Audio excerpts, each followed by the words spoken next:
بسم الله الحمد لله رب العالمين والصلاة والسلام على رسول الله صلى الله عليه وسلم. السلام عليكم ورحمة الله وبركاته. የተከበራችሁ እህት ወንድሞቼ እንግዲህ በዚህ በአማረና ውድ የመጨረሻ ቀን ሌሊቶች ውስጥ በመናሳልፍበት ጊዜ አሽሩል አኺር ላይ ከምናደርጋቸውና ልንበረታባቸው ከሚገባ ጉዳዮች ውስጥ ዱዓ ነው። ህይወታችን መስመር እንዲለወጥ ነገሮቻችን እንዲያምሩ በህይወት ላይ አሉን የምንላቸው ጉዳዮች መፍትሄ እንዲያገኙ የመወሰኛው ሌሊት ማለት እያንዳንዱ የአመቱ ፋይላችን የሚወሰንበት ሌሊት ነው። ይሄን ሌሊት እንዴት አድርገን ነው አላህ ፋይላችን እንዲወስንልን የምንፈልገው? ለዛ ትጋት ጥረት ዱዓ ይፈልጋል። ይሄንንም በማስመልከት አሽረፈል ኸልቂላህ ሰለላሁ ዐለይሂ ወሰለም ለእናታችን አይሻ ረዲየላሁ ዐንሃ የሰጧት ትልቅ ዱዓ አለ። ለይለቱል ቀድር መቼ እንደሆነ ባቀው ምን ብዬ አላህ ልለምነው ብለው ሲጠይቁ እናታችን አይሻ ነብዩ ሰለላሁ ዐለይሂ ወሰለም ቁል ያ አይሻ አላሁመ ኢነከ ዐፉውን ከሪሙን ቱሂቡል ዐፍወ ፈዕፉ ዐኒ ነው። አንተ ከሪም የሆንከው ጌታ ወይም ደግሞ መልካምነትህ ሰፊ የሆነው ጌታ ይቅር ባዮችን ትወዳለህና ይቅር በለኝ ነው ያሉት።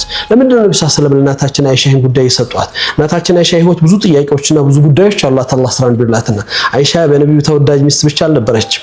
ብዙ ነገሮችን ያዘች የዚህ ኡማ ፈቂህ ዓሊም ታላቅ እናት ናት። ነገር ግን ልጅ አልተወፈቀችም። በህይወት ያጣችው ነገር እኮ የጎደላት ነገር አለ። የሚያስፈልጋት ልጅ እንዲሰጥሽ ዱዓ አድርጊ ለምኛ አይደለም። ለምንድን ነው አውፉታ ላይ ያንጠለጠሉት ረሱል ሰለላሁ ዐለይሂ ወሰለም? የአላህ ሱብሓነሁ ወተዓላ ስም አፉ የሚባለው በቁርአን ውስጥ የተጠቀሰው ወይም ደግሞ ከ99 ስሞቹ አንዱ የሆነው እስሙላህ አልዓፉ ማለት ያለፈን ነገር እንዳልነበር የሚቆጥር ሙሉ ለሙሉ ፋይሉን የሚያጠፋ በአዲስ የሚቀበል ሲቀበል ደግሞ ወዶ የሚቀበል ምንም እንዳልተፈጠረ የጠፋነው ጥፋት የሰራነው ስራ ያበላሸው ነገር ሁሉ ተደርጎ አላህ Subhanahu Wa Ta'ala በዚህ ማንነት ውስጥ እንድንቀበል የሚያደርገን ትልቅ ምዕራፍ ያለው ሌሊት ነው። ለዚህ ነው የውመል ቂያማ ሂሳባችን ላይ ስንመለከት ይሄ ሐዲሱል ሙዓተባ ስትመለከቱት አላህ ጋር የሚደረግ ቀጥታ ግንኙነት አለ። ያ ግንኙነት በጣም ከባዱ ግንኙነት ነው። አላህ የዛን ቀን ያሳምረልን። በስማችን ተጠርተን አላህ ፊት ያለ ትርጁማን የምንቆምበት ቀን አላህ Subhanahu Wa Ta'ala ያንዳንዱ ሰው ሲያናግራል አብዲ ማገረከ ቢሊቃህ ብሎ ያናግራል። የሰራነውን ስራ እንደ አዲስ ፋይሎቹን ያወጣል።